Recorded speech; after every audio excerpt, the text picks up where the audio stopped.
नमस्कार, आज हम एंडोमेट्रियल कैंसर के बारे में बात करेंगे। एंडोमेट्रियल कैंसर यानी सरल शब्दों में बोले तो यूट्राइन कैंसर या गर्भाशय का कैंसर।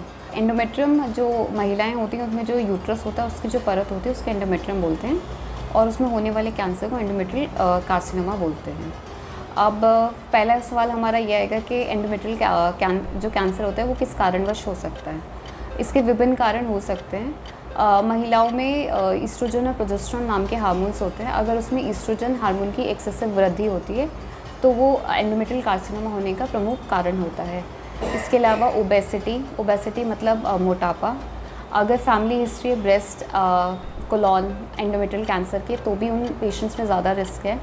इसके अलावा PCOS वाले पेशेंट, इसके अलावा जिनका पीरियड जल्दी स्टार्ट हुआ है या मेनोपॉज लेट हुआ है, ये जो सारे पेशेंट्स होते हैं ये एंडोमेट्रियल कैंसर के लिए हाई रिस्क में काउंट होते हैं। अब ये है कि एंडोमेट्रियल जो कैंसर होता है उसके क्या लक्षण हो सकते हैं।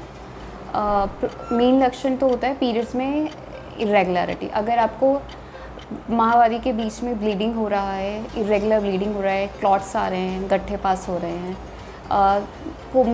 महिलाओं में नॉर्मली 60 साल के बाद होता है तो 60 साल से अधिक की वर्ष में मेनोपॉज के उपरांत ब्लीडिंग का होना।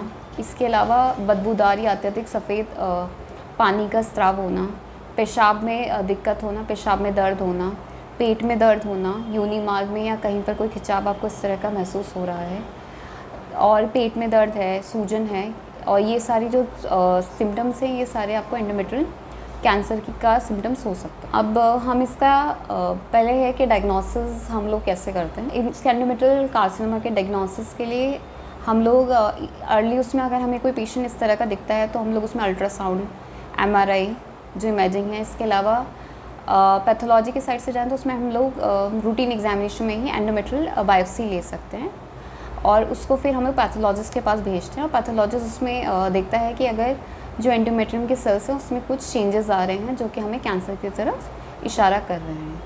अब इसका इलाज कैसे हो सकता है। अगर बहुत अर्ली स्टेज पेशेंट्स होते हैं तो उसका हम आराम से ऑपरेशन करके इलाज कर सकते हैं, ऑपरेशन करके गर्भाशय निकाल सकते हैं। इसके अलावा इसके अलग अलग भी हैं। अब लेटर स्टेजेस में हम लोग रेडिएशन और इसका कीमोथेरेपी से भी इलाज किया जा सकता है और जितने जल्दी हम अर्ली स्टेज में इसका डायग्नोसिस करेंगे पेशेंट का सर्वाइवल पीरियड उतना अच्छा रहता है। धन्यवाद।